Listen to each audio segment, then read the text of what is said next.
आदरणीय फडणवीस साहेबांचं सुद्धा मी मनापासून अभिनंदन करतो। फडणवीस साहेब संत तुकारामांच्या वाणीतून एक अभंग आलेला आहे की अमृताहुनी गोड तुझे नामदेवा।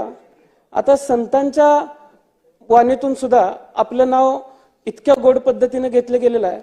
त्यामुळे पुढच्या काळामध्ये काम करत असताना तुम्ही विरोधी पक्षाला गोड पद्धतीची वागणूकच द्याल अशी विनंती सुद्धा मी आज या ठिकाणी आपल्याला करतो। आणि फडणवीस साहेब